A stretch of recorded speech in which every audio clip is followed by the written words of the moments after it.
Now that I think about it, I haven't seen a lot of videos comparing the two types of play people talk about when basketball is on the mind.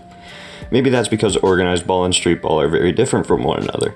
Still, I don't know what else to talk about, so this is what's happening. Let's start with organized basketball. Okay, organized basketball. How do I put this? Organized basketball is the white bread of basketball. There's not a single thing about it that's interesting. That is until you reach the professional level where players have more freedom with what they do with the ball. Think about it. Have you ever watched a high school basketball game? Even in college, they play a very fundamental style. Now, there's nothing wrong with that. If you want to win, that's a good approach to do it. But there's some problems with this. One, most coaches, at least on the high school level, suck. Actually, I'm not going to go that far just yet. What I mean is they never run more than like 3 different plays. Is this the coaches or the players' fault? I'm not sure. There's probably a good reason for their playbook being so limited. But goddamn does it make the game slow down so much. If you only have a few good plays you can run for any kind of offense, you're going to be figured out by the end of the first half. The same's going to go for the other team, and the game's going to come down to who can make the most contested shots. Which, let's be honest, means there isn't going to be much scoring from these high school level kids. In college, it's a similar story. But the college kids have something that high school teams don't, at least most of the time. College teams tend to have more versatility. They can run multiple types of offense or defense with a quick play call and maybe a few subs. That's why the games can keep up the pace and stay interesting at that level.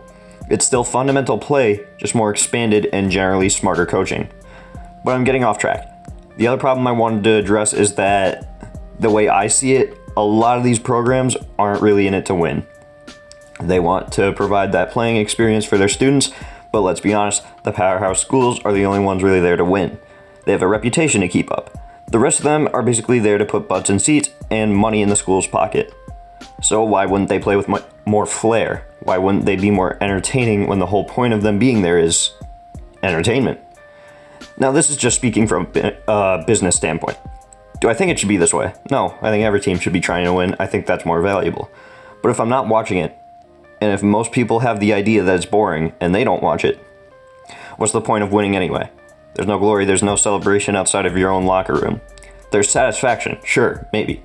But what are you bringing to those other than yourself if all you're winning for is yourself? Now, on a professional level, this is different. These players have more ability, better coaching, and since both the coaching staff and the players do this for a living, they have plenty of time on their hands to build a deep playbook.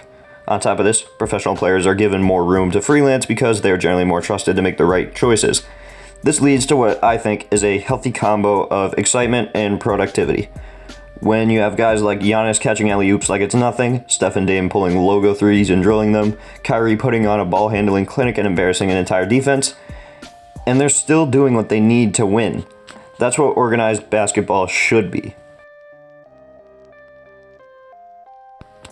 Okay, that was a mouthful.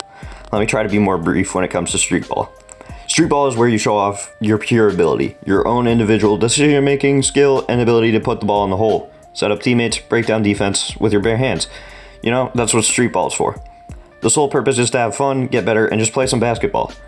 You can put on a show without having to worry about who wins or loses, because what are you playing for? It's just for fun. That's all you need to worry about, is if you and the people around you are enjoying themselves. I feel this is why the rise of guys like Devontae Friga, Slim Reaper, White Iverson, all these balls life hoopers is a good thing. Streetball is being revitalized because of these guys. Before that, whose shoulders did the game rest on? Professor Live, Bone Collector, the N1 squads. Don't get me wrong, those guys were all great hoopers, but great hoopers that are entering their 40s already. It was time for the next generation to come in, and right now that's the Ball is Life teams.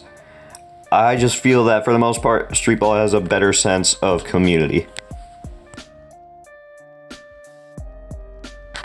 So when we compare organized play and streetball, is one inherently better than the other? No, of course not. They both have their own pros and cons. For me, I love both, but if I had to pick one, it would be streetball. The sentiment will be different from person to person, but both sides make basketball what it is today. They are both still basketball. Whether or not we like it, that can't be changed. Thanks for watching. I'll catch you in the next video.